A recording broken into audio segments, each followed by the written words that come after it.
Hello students and welcome back to my commerce tutorial.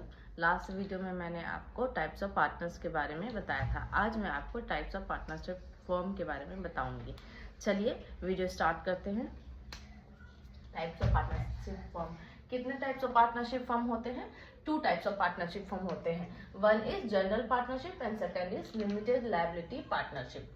Now general partnership क्या होता है? General partnership जो होता है वो हमारा अंडर इंडियन पार्टनरशिप एक्ट 1932 के अंडर आता है, और लिमिटेड लायबिलिटी पार्टनरशिप हमारा under limited liability partnership act 2008 के अंदर आता है। ये डेट हमें याद रखना है। दैट इज जनरल पार्टनरशिप हमारा किसके अंदर आता है? इंडियन पार्टनरशिप एक्ट 1932 के अंदर आता है, और एलएलपी हमारा किसके अंदर आता है? Under LLP act 2008। Further general partnership को 3 पार्ट्स में डिवाइड किया गया है।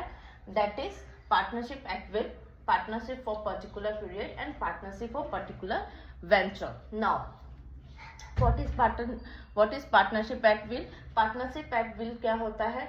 जबकि सपोज 2 पार्टनर्स है, वो अपने किसी भी एग्रीमेंट में उनका लिखा हुआ नहीं है कि हम किसी ड्यूरेशन के लिए पार्टनरशिप में है। वो अपनी मर्जी से पार्टनरशिप में आते हैं, और कभी भी वो अपना पार्टनरशिप मतलब जब चाहे कि हमको और फर्दर कंटिन्यू नहीं करना है, हम पार्टनरशिप वो लोग अपना डिसॉल्व कर सकते हैं। क्या है तो no provision in agreement regarding time period. कोई भी टाइम पीरियड नहीं होता है एग्रीमेंट में कि हम इस स्पेसिफाइड टाइम के लिए पार्टनरशिप में रहेंगे।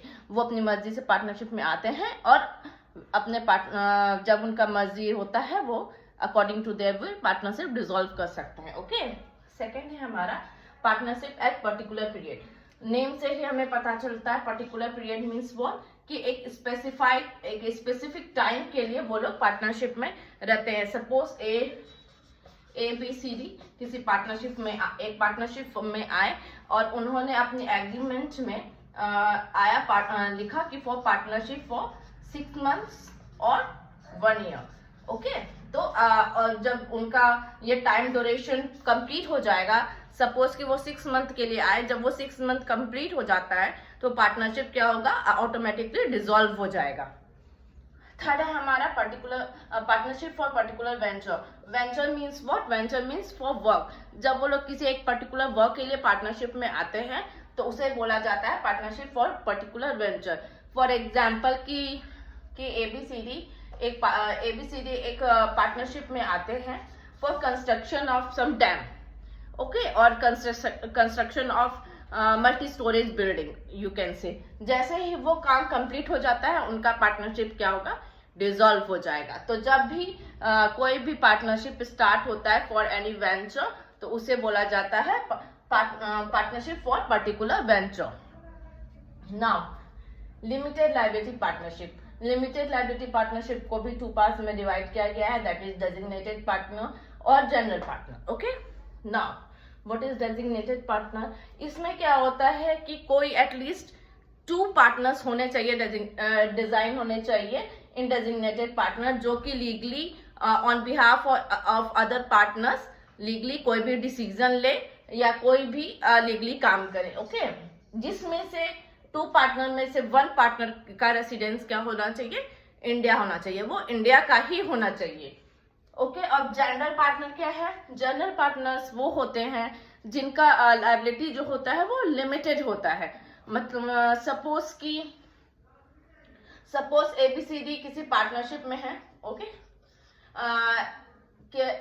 ए ने कोई ऐसा काम किया जिसकी वजह से कंपनी को बहुत लॉस होता है, तो ऐसा नहीं है कि वो सारा लॉस बीसीडी में इक्वली डिस्ट्रीब्यूट होगा।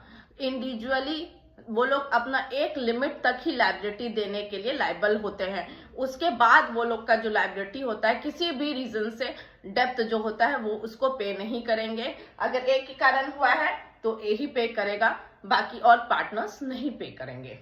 सो ये हमारा हो गया टाइप्स ऑफ पार्टनरशिप फर्म, जिसमें हाँ जनरल पार्टनरशिप मीन्स क्या होता है कि जनरल पार्टनरशिप में क्या होता है कि सारे पार्टनर्स को का इक्वल राइट्स होता है, और ये हमारा किसके अंदर आता है? Under Indian partnership act 1932।